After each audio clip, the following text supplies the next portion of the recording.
اور پھر وہ اپنے آپ کو ہم بڑی قابل ہیں، دیکھو ہم نے کیسے جس کو چاہیں اشاروں پہ نچوائیں۔ یہ بات مجھے ایسی لگتی ہے جیسے آج کل بعض کچھ بڑی عمر کی خواتین، کیونکہ اکثر میں نے بڑی عمر کی خواتین سے سنا جو جائز ناجائز کر کے، گناہ کے پیچھے بھاگ کے، حرام کام کر کے اپنے مردوں کو ہی وہ اپنے لحاظ سے گویا اپنی ساری باتیں منوا لیتی ہیں، اور انہیں کسی جائز کام کی بھی، یعنی سیکنڈ میرج کی یا حلال کسی کام کی اجازت تک نہیں دیتی۔ کیا کہتی ہیں؟ دیکھو میں نے کیسے اس کو اپنی مٹھی میں جکڑا ہوا ہے، فلانی تو اتنی بے وقوف ہے اسے خامد کو قابو کرنا ہی نہیں آتا۔ اور یہ معیار یہ نہیں ہوتا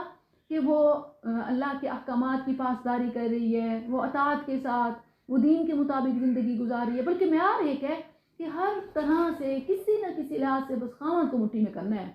بے شک وہ حرام کر لے مگر حلال نہیں کرنے دینا، اور اس کو سمجھتے ہیں کہ وہ مٹھی میں کر لیا۔ یہ بالکل وہی صورتحال ہے جو اس وقت کی مصر کی ایلیٹ کلاس طبقے کی خواتین کی تھی۔ وہ بھی یہی سوچتی تھیں کہ ایک مرد کو نہیں قابو میں کر سکی، اِنَّا لَنَرَاهَا فِي ضَلَالٍ مُبِينٍ، کتنی بے وقوف ہے۔ ایک لڑکا، ایک غلام، اسے اپنا کرنا نہیں آیا، اگر ہمیں یہ موقع ملے نا ہم تو اسے منٹوں میں ہی فریفتہ کر لیں، ہمارا غلام بن کے رہ جائے، اس کا تو غلام ہے پھر بھی نہیں اس کو اپنا سکی۔ یہ بات اسی لیے آگے دیکھیں کہ مکر کا لفظ آیا ہے، وہ ملامت کر رہی ہیں مگر اس بات میں نہیں کہ وہ گناہ ہے، اس بات پر ملامت کریں، مگر ملامت اس چیز کی کہ عشق ناکام ہے۔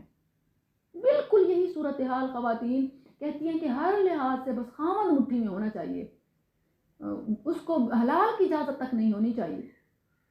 تو یہ سوچ کوئی اچھی سوچ نہیں ہے۔ ہونا تو یہ چاہیے کہ فلاں دیکھو کہ خامد جن بھی کاموں میں پڑا ہوا ہے وہ اس کے پیچھے بھاگ کر اپنی زندگی برباد نہیں کر رہی، بلکہ وہ اپنے دین کی فکر کر رہی ہے۔ اس نے خود کو کیسے دین کے قریب کر لیا ہے، اس نے خود کو کیسے نیکی کے کاموں میں مصروف کر لیا، یہ اپریشیٹنگ ہے، یہ تانا نہیں ہے کہ اس کو تو ایک مرد قابو کرنا نہیں آیا، ایک خاوند کو اپنا نہیں کر سکی باقیوں کو کیا کرے گی۔ یہ تو اس وقت کی ان خواتین کی بات ہے جن کی قرآن میں بارہا یہاں سے لے کے آگے تک آپ کو مذمت ہی مذمت ملے گی،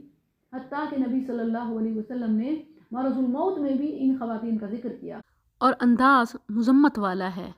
کہ ان کن صواہب یوسفا، تم تو وہ یوسف کی ساتھ والیاں ہو کہ جیسے نسوۃ فی المدینہ، شہر کی خواتین امراۃ العزیز کے ساتھ ہو گئی صرف ایک یوسف کو ورغلانے کے لیے۔ تو دیکھا جائے تو آج بھی تو بس یہی ایک کامیابی کا معیار ہے کہ خامند کو مٹھی میں کر لیں،